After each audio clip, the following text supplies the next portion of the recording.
হলুদের মোটামুটি সব আয়োজন শেষ। জোনাকির 2 চাচাতো ভাই বোন রিমু, রাফিন ফুফাতো বোন নাহার এবং তার স্বামী হাসান এবং খালাতো ভাই আশিক এবং মামাতো বোন মিতুই এদিকের হলুদের সব আয়োজন করেছে। নাহার আর আশিক জলেরও বড়, রিমু জল সমবয়সী এবং রাফিন জোনাকি একই বয়সের। ওদের থেকে বছর 2-1 ছোট মিতু। তাড়াহুড়ো করে কাঁচা হলুদ রঙের তাঁতের শাড়ি পরে বের হলো জোনাকি। ওর আজ অফিস থেকে আসতে আসতে লেট হয়েছে অনেকটা। আজ হাফ ডে, সবার তাড়াতাড়ি ছুটি হলেও জোনাকিকে ছেড়ে এসে দেরি করে। জোনাকিকে সাথে নিয়ে একটা মিটিংয়ে গিয়েছিল, মূলত সেখানেই দেরি হয়েছে, ইচ্ছাকৃতভাবে না। ক্লায়েন্টের জন্য খানিকটা অপেক্ষা করতে হয়েছিল ওদের। জোনাকি চলে আসতে চেয়েছিল, আধারের দৃষ্টি দেখে আর কিছু বলার সাহস পায়নি। জোনাকি বের হতেই দেখা গেল সিঁড়ি দিয়ে উঠছে স্বপ্ননীড়ের সদস্যরা, নিশি, তৈমুর, রিশাদ এবং আরও 2-4টা অপরিচিত মুখ। হলুদের ডালা নিয়ে এসেছে ওনারা। আশিক এবং হাসান ব্যস্ত হয়ে পড়ল তাদের খাতির আপ্যায়ন করতে। জোনাকি সিঁড়ির দিকে আরও একবার উকিঝুঁকি মারল, আধার আসেনি বোধ হয়। জোনাকি পাংশুটে মুখে দরজার কাছ থেকে সরে এলো। লোকটার ধমকি ধামকি যেন অভ্যাসে পরিণত হচ্ছে ওর। কখনো কখনো খুব বেশি খারাপ লাগে, আবার কখনো একটু ভালোও লাগে। ড্রয়িং রুমের মধ্যে ছোটোখাটোভাবে হলুদের জায়গা বানিয়েছে জোনাকি। ওরা কয়েকজন মিলে জলকে সেখানে এনে বসালো। স্বচ্ছর বাড়ি থেকে দেওয়া শাড়ি গয়না পরানো হয়েছে ওকে। তৈমুর আর নিশি দুজনে একসাথে গিয়ে 2 পাশে বসলো জলকে হলুদ ছোঁয়াতে। নিশি রিশাদের কাছে হলুদের বাটিটা চাইলে রিশাদ ঠোঁট কামড়ে ধরে বলে, ইস আপু, আমি তো ভুলে গেছি। নিশি চোখ রাঙিয়ে তাকায়। তৈমুর নিশিকে বলল, চিন্তা করো না, আমি গিয়ে নিয়ে আসছি। কথাটা বলে তৈমুর উঠে যায়।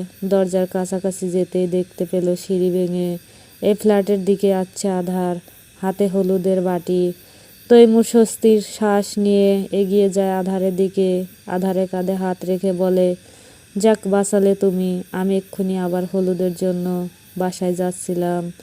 আধার মৃদু হাসলো। তৈমুর আধারকে নিয়ে বাসায় ঢুকে বলল, তোমার যে ভাইকে এত বলেও আনতে পারোনি, সে ভাই এখন হলুদের বাটি নিয়ে চলে এসেছে। নিশি উঠে আধারের সামনে দাঁড়িয়ে বলল, বেশ ভালো করেছিস তুই এসে, একেবারে জলকে হলুদ লাগিয়ে যাবি। ও আমার ছোট ভাইয়ের বউ আপু। এরই মাঝে আনিসুজ্জামান এসে আধারকে বলল, তুমি তো মাত্রই আসলে, সোফায় বসো বাবা। আধার মাথা নেড়ে বসল, খুব সাবধানতা অবলম্বন করে। ভিতরের রুমের দিকে উকিঝুঁকি মারল, ফলাফল শূন্য। পকেট থেকে ফোন বের করে তাতে মনোযোগ দেয় আধার। তখনই রিমু আর জোনাকি ট্রে ভরে কয়েক ধরনের নাস্তা এনে টি টেবিলে রাখলো। আধার ফোন থেকে মনোযোগ সরাতেই দৃষ্টি আটকালো শাড়ি পরিহিত জোনাকির দিকে। তৈমুর পাশে বসা গলা ঝাড়তে আধার দৃষ্টি সরিয়ে আবার ফোনে মনোযোগ দেয়। জোনাকি আর রিমু খালি ট্রেগুলো নিয়ে কিচেনে যায়। যাওয়ার পথে রিমু জিজ্ঞেস করে, ছেলেটা কে রে? জলের দেবর। জোনাকি ট্রেগুলো জায়গা মতো রেখে বলল, জি না, ভাসুর। ওহ, তার মানে তো বিবাহিত? আজ্ঞে না, উনি এখনো আনমেরিড, তকমা গলায় ঝুলিয়ে ছোট ভাইকে বিয়ে করাচ্ছে। কাহিনী কি, জানিস কিছু? না। কথাটা বলে ছোট পাতিলে করে পানি বসালো চুলোয়। রিমুর মনোযোগ তখন আধারের দিকে। ছেলেটাকে ভালো লেগেছে ওর, জলের বিয়েটা হোক, তারপর ওর থেকে নাম্বারটা নিতে হবে, মনে মনে ভাবলো রিমু নাস্তার প্লেটগুলি নিয়ে আসলো আধারের সামনে থেকে। লোকটা তো কিছুই খেলো না। কথা বলার চেষ্টা করেছিল, সেটাও বলেনি। রিমু সেগুলো ক্যাবিনেটের উপর রেখে বলল, লোকটা তো একটা নাস্তাও মুখে তোলেনি, ডায়েট করে নাকি? জোনাকি কফি বানাতে বানাতে বলল, কি জানি আপু, জানি না তো, তবে কফি দিলে সেটা খাবে নিশ্চয়ই। সারাদিনে তো দেখি ওই তেতো তেতো কফি সাবার করছে মগের উপর মগ। কথাগুলো বলে জোনাকি একটা মগে কফি নিয়ে নিল। রিমু ভ্রু কুঁচকে বলল, তুই জানিস কেমনে?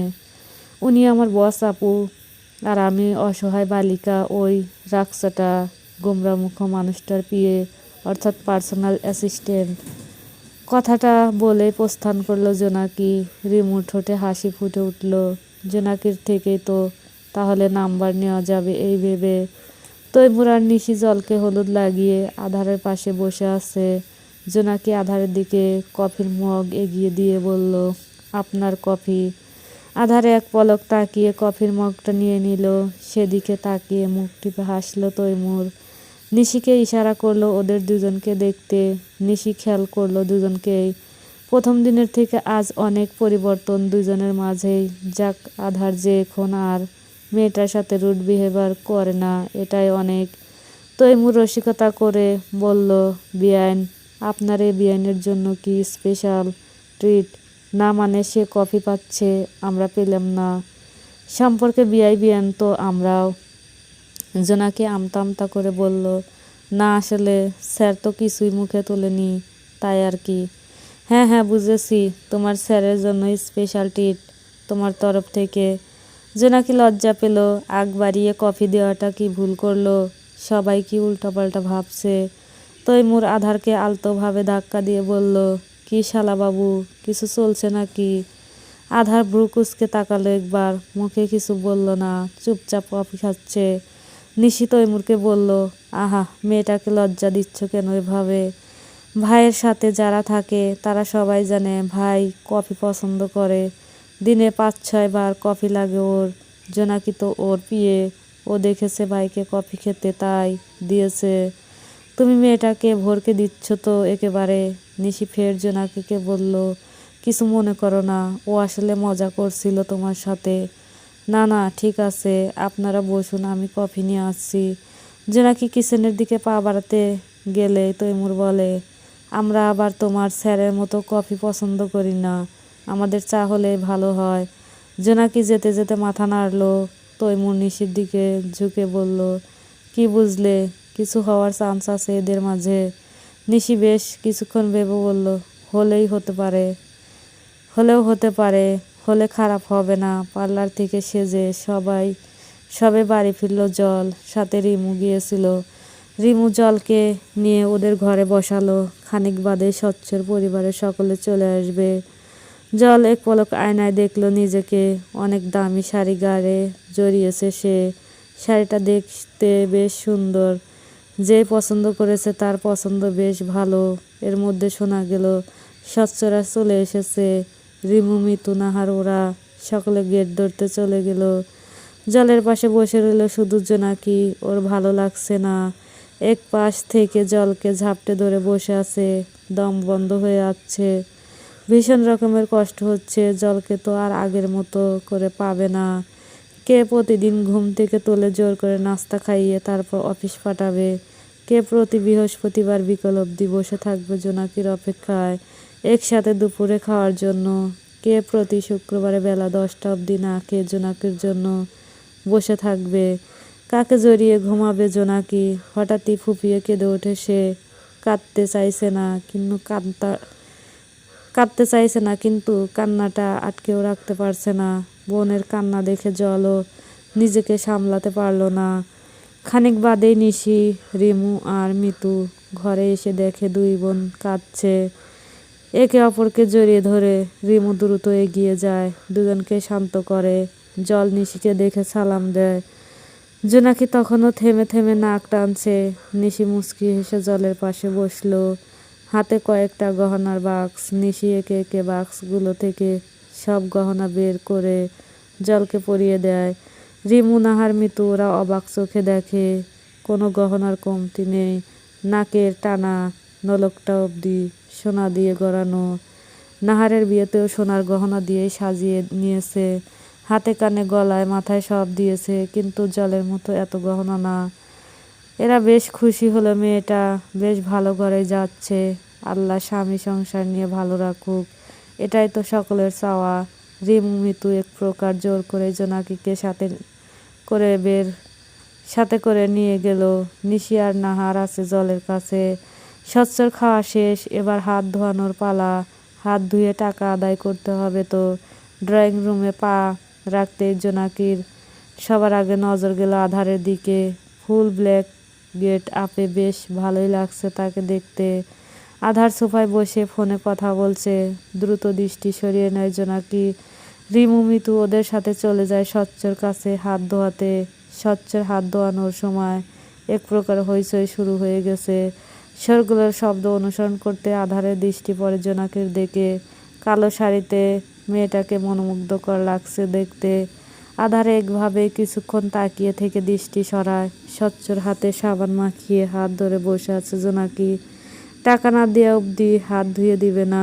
এখন তৈমুর আর রিশাদের দাবি ওদের হাতও ধুয়ে দিতে হবে, নয়তো ওরা টাকা দিবে না। জোনাকি বলল, অবশ্যই ধুয়ে দেব, তবে টাকার পরিমাণ ডাবল হতে হবে। কথাটা বলেই জোনাকি রিমু আর মিতুকে ইশারা করতে ওরা দুজনে তৈমুর আর রিশাদের হাতে সাবান মাখানো শুরু করলো।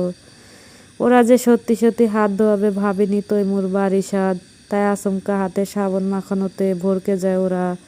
তৈমুর বলে, হাত না ধোয়ালে টাকা দেব কি করে? আগে হাত ধুয়ে দাও, তারপর টাকা দিচ্ছি। রিমু তৈমুরের হাতে পানি ঢেলে দিল। তৈমুর ভালো করে হাত কষলে ধুয়ে টিস্যু দিয়ে মুছে নেয়। রিশাদ বলে, আমার হাত। মিতু বলে, আপনি বসে থাকুন, টাকা না দেওয়া অবধি আপনার হাত ধোয়া হবে না। তৈমুর সেখান থেকে উঠে গিয়ে আধারকে সাথে করে নিয়ে আসে, স্বচ্ছর পাশে বসায় ওকে। তারপর জোনাকিকে উদ্দেশ্য করে বলে, আধারের হাত ধোয়ালে তোমাদের যা ডিমান্ড তার 3 গুণ পাবে। আধার জোনাকির চোখাচোখি হলো একবার। এই সামান্য সময়ের চোখাচোখিটাও তৈমুরের নজর এড়ালো না। জোনাকি বলল, আমাদের ডিমান্ড অনুযায়ী দিলেই হবে, 3 গুণ লাগবে না।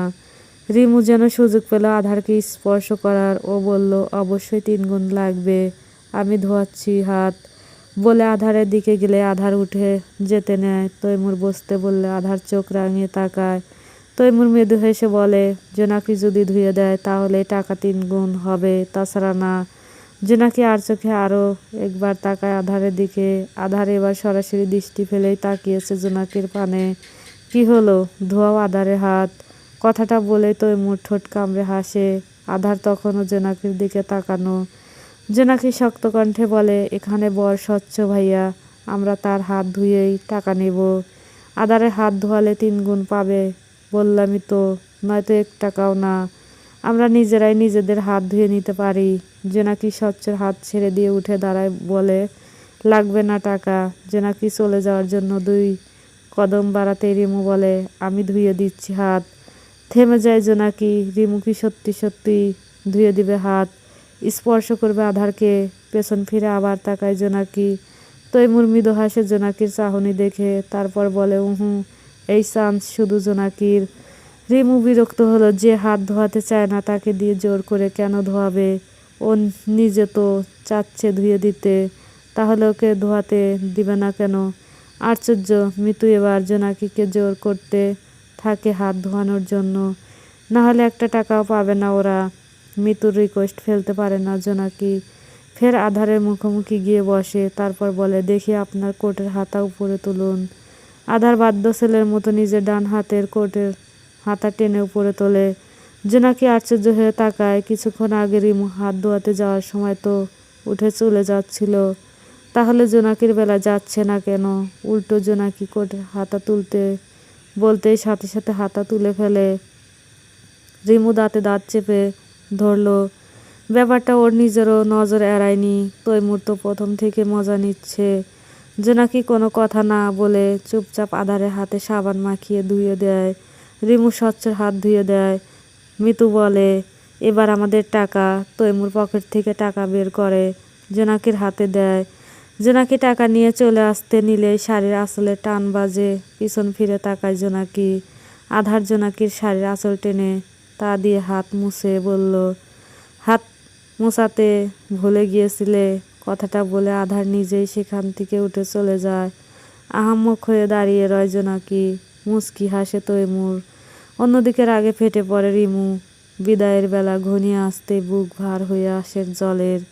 জোনাকি তো অন্য ঘরে বসে সে কখন থেকে কেঁদে যাচ্ছে। জলকে নিয়ে যাওয়ার পালা এবারে। রিমু নাহার ওরা জলকে নিয়ে ড্রয়িং রুমে আসে। আনিসুজ্জামান মেয়েকে শাহাদাত এবং স্বচ্ছর হাতে তুলে দেওয়ার সময় কান্নায় ভেঙে পড়ে। বাবার কান্নায় নিজেকে আর ধরে রাখতে পারে না জল। বাবার গলা জড়িয়ে ধরে কাঁদতে থাকে। নাহার ভেতরে ঘর থেকে জাহানারাকে জলের কাছে নিয়ে আসে। বাবাকে ছেড়ে একেবারে মায়ের বুকে ঝাঁপিয়ে পড়ে জল। অনেক সময় চলে যাওয়ার পরেও জোনাকিকে না দেখে এদিকে সেদিকে খুঁজতে থাকে। রাফিন বলে, তোমাদের ঘরে দরজা বন্ধ করে বসে আছে, ও আসবে না। জল এলোমেলো পায়ে সে ঘরের সামনে এসে দাঁড়ায়। দরজায় দাঁড়িয়ে বেশ কবার ডাকে, কোনো সাড়া দেয় না জোনাকি। জল এবার দরজা ধাক্কা দিয়ে বলে, বের হবে না জোনাকি? চলে যাচ্ছি তো আমি, আর আগের মতো ফিরবো না। এ বাড়িতে সবসময় অতিথি হয়ে আসতে হবে।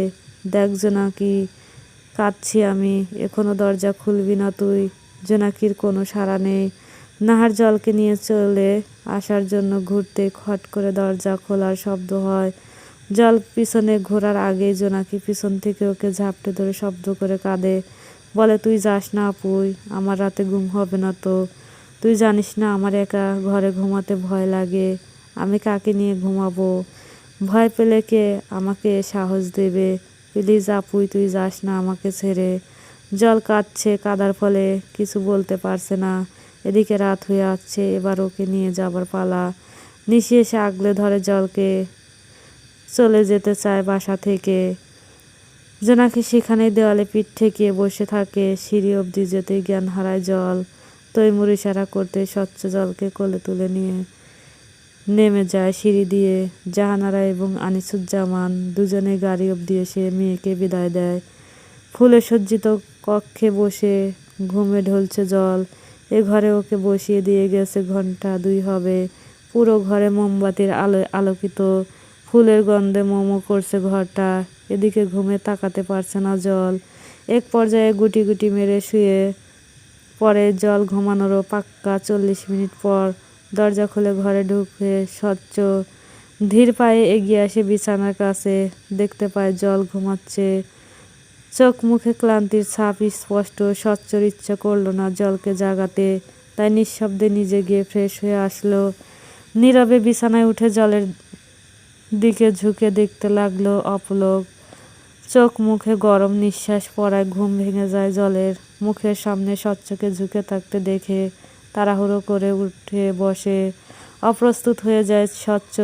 জল আমতা আমতা করে বলে, সরি, আসলে ঘুম পাচ্ছিল। স্বচ্ছ প্রথমেই কিছু না বলে পকেট থেকে চেন বের করে পরিয়ে দেয় জলের গলায়।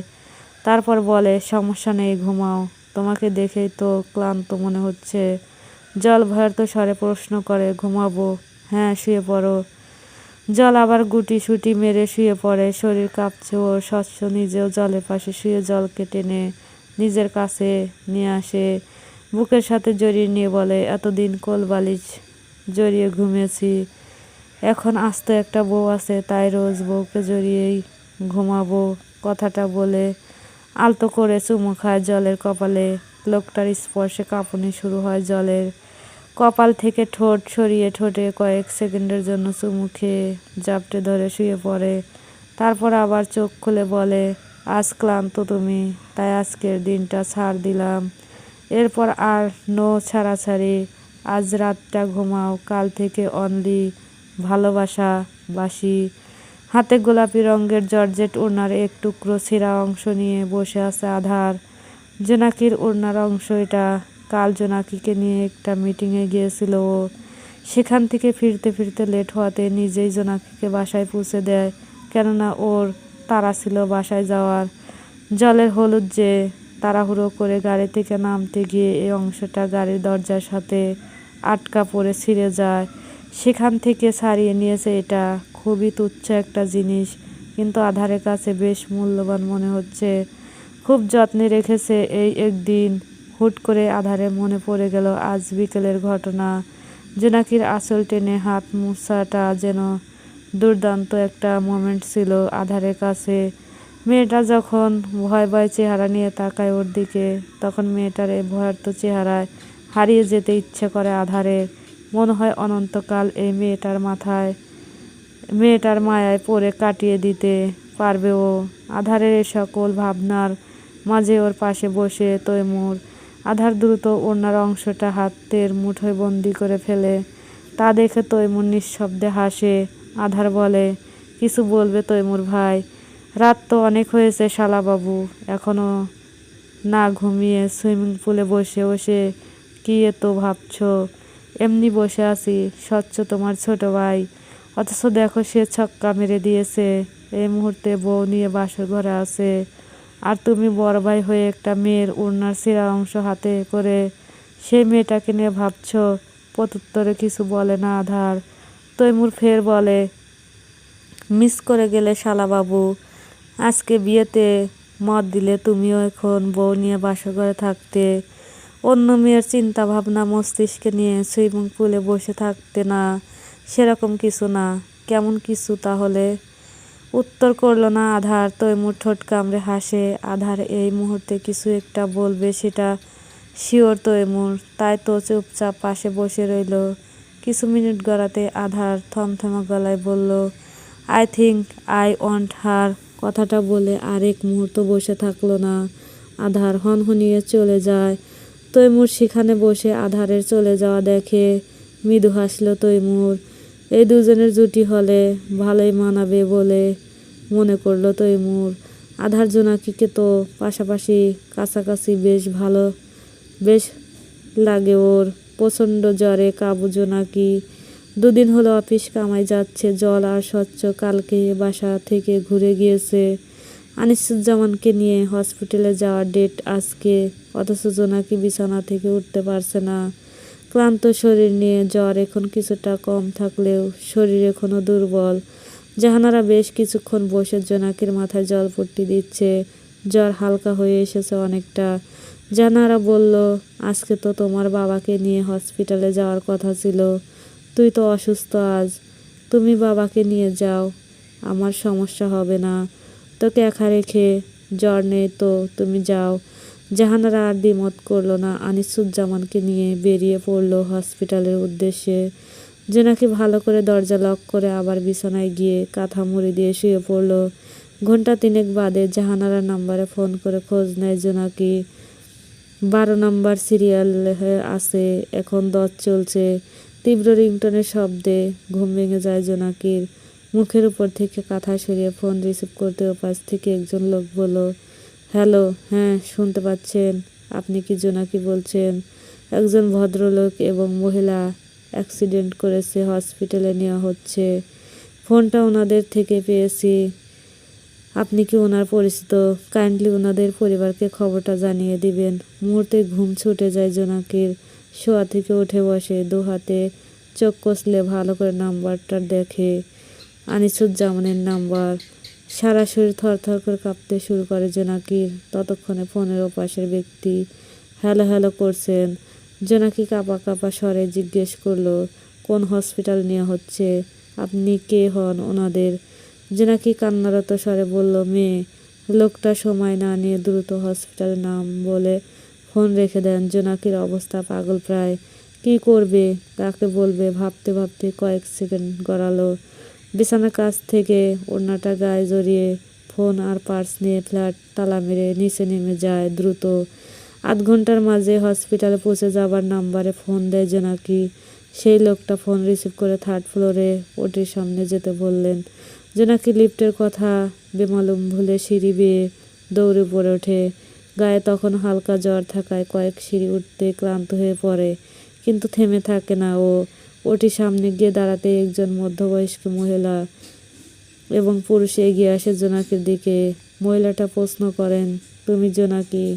হ্যাঁ হ্যাঁ, আমার বাবা মা কোথায়? ওরা ঠিক আছে। পুরুষটি বলেন, তোমার বাবার অপারেশন চলছে। আর মা? মা কোথায় আমার?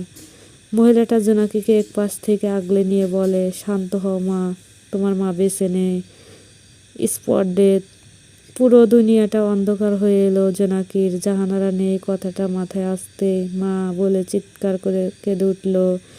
মহিলাটা বুকের সাথে আগলে নিলেন ওকে। প্রশ্ন করলেন, তোমার বাড়িতে আর কেউ নেই মা? তুমি একাই? এই মুহূর্তে এসে জোনাকির জলের কথা মনে হলো। ফোন বের করে ডায়াল করে জলের নাম্বারে 1 বার 2 বার 3 বার। জল ফোন তুলল না। এরপর ট্রাই করলো স্বচ্ছর নাম্বারে। স্বচ্ছর ফোন বন্ধ। জোনাকির এই মুহূর্তে নিজেকে পাগল পাগল লাগছে। আধারের কথা মাথায় আসতে দ্রুত আধারের নাম্বারে ডায়াল করে। কয়েকবার রিং হতে রিসিভ হয় ফোন। জোনাকি কেঁদেই যাচ্ছে, কাদার ফলে কথা বলতে পারছে না। আধার অস্থির কণ্ঠে জিজ্ঞেস করে, জোনাকি আরি ওকে? জ্বর সেরেছে তোমার? বেশি শরীর খারাপ লাগছে? কাঁদছো কেন? আমার মা। আন্টি, কি হয়েছে আন্টি? ঠিক আছে উনি? আর নেই। স্তব্ধ হয়ে যায় আধার। জোনাকির থেকে ঠিকানা নিয়ে দ্রুত বেরিয়ে যায় অফিস থেকে। স্বচ্ছর ফোন বন্ধ আর জল ফোন তুলছে না দেখে বাসার নাম্বারে ফোন করে জানিয়ে দেয় ও। আনিসুজ্জামানও মারা যায়, বাঁচানো যায়নি তাকে। একই সাথে বাবা মা দুজনকে হারিয়ে শোকে পাথর হয়ে যায় জোনাকি। অতিরিক্ত কান্নার ফলে মাথা যন্ত্রণা করছে, শরীরে জ্বরটা আবার মাথা চাড়া দিয়ে উঠছে। হসপিটালের করিডোরে দেওয়ালে পিঠ ঠেকিয়ে বসে এক ধ্যানে তাকিয়ে আছে জোনাকি। কিছু মুহূর্ত বাদে হাজির হলো আধার। দৌড়ে জোনাকির সামনে গিয়ে বসলো। জোনাকির দুই গালে হাত রেখে জিজ্ঞেস করলো, আঙ্কেলের কি অবস্থা জোনাকি? উনি ঠিক আছে। আর আন্টি? আমি অনাথ হয়ে গেলাম স্যার। একই সঙ্গে বাবা মা দুজনে আমাকে চিরতরে একা করে দিয়ে না ফেরার দেশে চলে গেল। কথাটা বলেই ডুকরে কেঁদে ওঠে জোনাকি। আধারের বুক ভারী হয়ে আসলো। বাবা মা না থাকার যন্ত্রণা আধার খুব ভালো করেই জানে। কাঁদতে কাঁদতে আধারের বুকে ঢলে পড়ে জ্ঞান হারায় জোনাকি। মৃতদেহ বাসায় নিয়ে আসা হয়েছে। হসপিটালের সব ফর্মালিটি আধার নিজেই ফিল আপ করেছে। পাড়া প্রতিবেশী আত্মীয় স্বজনে জোনাকির ছোট্ট বাসাটা গিজগিজ করছে। জোনাকির সকল আত্মীয় স্বজন ঢাকাতেই থাকে, তাই আর আনিসুজ্জামান এবং জাহানারার মৃতদেহ গ্রামের বাড়িতে নেওয়া হয়নি। কান্নাকাটি রোল পড়েছে। জোনাকির চাচা, ফুফু, মামা, খালারে পোলাপ করে কাঁদছে। জলের পাগলামি বাড়ছে। ওকে কিছুতেই শান্ত করা যাচ্ছে না। বারবার মৃতদেহ ধরে কাঁদতে যায়। নিশি আর রাজিয়া ধরে রেখেছে ওকে। রাজিয়া বুকের সাথে আগলে রেখে বোঝানোর চেষ্টা চালাচ্ছে, কিন্তু এ সময় কি কোনো বোঝ আসে? যার বাবা মা না থাকে সে তো বোঝে বাবা মা না থাকার কি কষ্ট। দাফন করার জন্য মৃতদেহ নিয়ে যাওয়ার সময় হয়ে এলো। যাওয়ার আগে জল আর জোনাকির কান্নায় কেঁদেছে সেখানকার প্রতিটি মানুষ। দুই বোন যেন বাবা মাকে কিছুতেই যেতে দিবে না, ওভাবেই রেখে দিবে নিজের কাছে। চাইলেই কি আর তাদের রাখা যায়? নিয়ম অনুসারে আল্লাহ তাআলার ডাকে সাড়া দিয়েছেন দুজন। তাদের ধরে রাখার সাধ্য যার কারণে আনিসুজ্জামান এবং জাহানারার লাশ নিয়ে যায় দাফন করার জন্য। জলকে সামলাচ্ছে রাজিয়া আর নাহার। ওদিকে জোনাকি বারবার জ্ঞান হারাচ্ছে। শরীর পুড়ে যাচ্ছে জ্বরে, মুখটা ফ্যাকাশে হয়ে একটুখানি হয়ে আছে। জোনাকির পাশে রিমু আর মিতু আছে। জোনাকির বাবা মায়ের মৃত্যুর আজ 4 দিন। 3 দিনের দিনই মিলাদ পড়িয়ে গরিব অসহায়দের খাইয়ে দেওয়া হয়েছে। মাদ্রাসায় এতিমখানায়ও খাবার পাঠানো হয়েছে। জোনাকি ওর বাবা মায়ের ঘরে বসে তাদের ছবি বুকে জড়িয়ে কাঁদছে। বাবা মাকে ভীষণ মিস করেছে ও। জল এসে পাশে বসলো।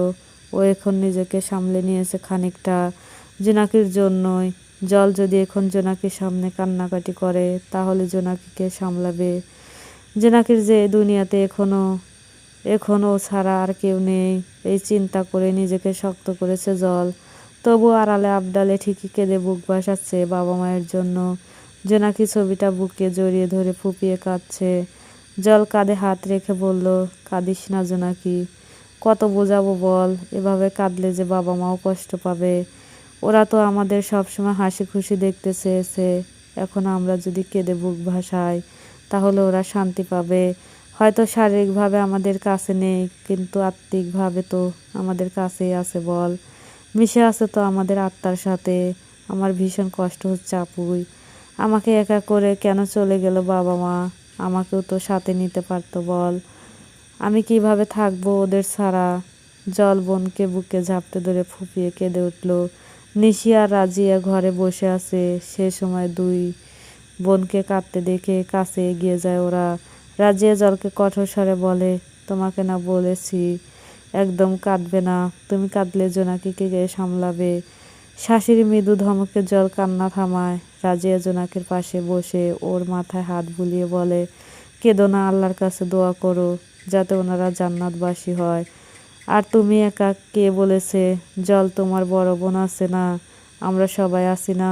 আমরা সবাই তো তোমার কাছেরই, নিজেকে একদম একা ভাববে না।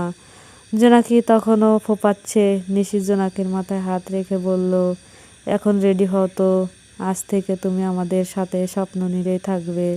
আমি এ বাসাতেই থাকবো। এখানে আমার বাবা মায়ের অজস্র স্মৃতি আছে, সেগুলো ছেড়ে যেতে পারবো না আমি।